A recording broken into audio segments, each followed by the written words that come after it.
কালকে সকালবেলা বেরোতে হবে। রাত হয়ে গেল না, এখন বাজে কটায়? 10টা বাজে।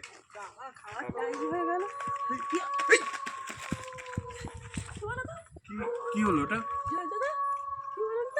কি একটা দেখলাম, মনে হলো কি দেখলাম একটা। আরে সাদা মতো এই একটা কিছু দেখতে পাচ্ছি তো, দেখতে পাচ্ছ?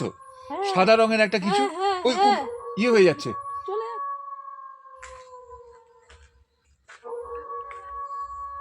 যাব না এখানে। উফ, তো বুঝতে পারছি না তো এটা।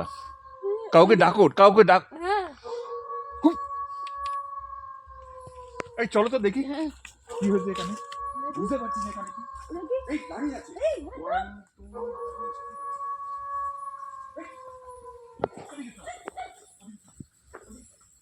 ঘটনাটা তো আপনারা দেখলেন।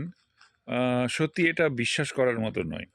আমি তো বিশ্বাস করতেই পারছি না যে কি দেখলাম, কিন্তু বেশ ভয়ঙ্কর একটা সাদা একটা।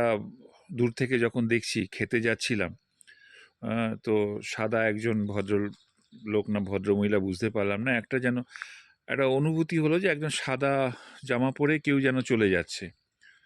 আমি টর্চ মারলে টর্চের আলোটা ঠিক মতো পড়লো না তার গায়ে। আমিও সত্যি একটু ভয় পেয়ে গেছিলাম, সত্যি কথা বলতে গিয়ে। এবার ভয়ের পরে আমি যখন ওই আমার বন্ধু কে নিয়ে আবার খাবার ঘরের দিকে যাচ্ছি, তখন দেখছি গাছের ডালে একটা কিছু ঝোলানো আছে, যেটা আপনারা দেখলেন।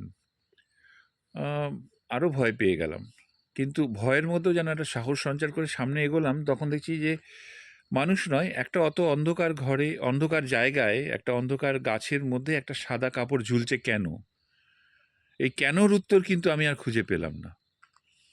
ছোটবেলা থেকেই এই ভূত ফুত এসবের আমার খুব একটা যে বিশ্বাস ছিল সেরকম নয়, কিন্তু মনে হয় যা রটে তা তো কিছুটা বটে।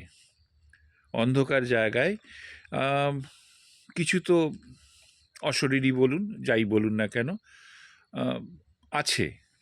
বিশ্বাস না হলেও হয়তো বা বিশ্বাস করতে হয়, কিন্তু যাকগে, এই ভিডিওটা কিন্তু আপনাদেরকে ভয় পাওয়ানোর জন্য নয়, ভয় থেকে মুক্ত হতে। আমিও সত্যি কথা যখন প্রথম দেখেছি আমি ভয় পেয়ে গেছিলাম, তারপর পিছিয়েও এসছিলাম, তারপর একটু সাহস করেই সামনে গেলাম। যাকগে, কোথা থেকে এলো কাপড়টা, সাদা কাপড়ই বা কেন এলো, সেটাই প্রশ্ন রয়ে গেল। প্রশ্নটা আপনাদের দিকেও ছুড়ে দিলাম, তোমাদের দিকেও ছুড়ে দিলাম। ভয় পাবে না কেউ। ভয় দেখলে সামনে এগিয়ে যাও, গিয়ে দেখো ভয়ের কারণটা কি। সাবধানে থেকো, ভালো থেকো।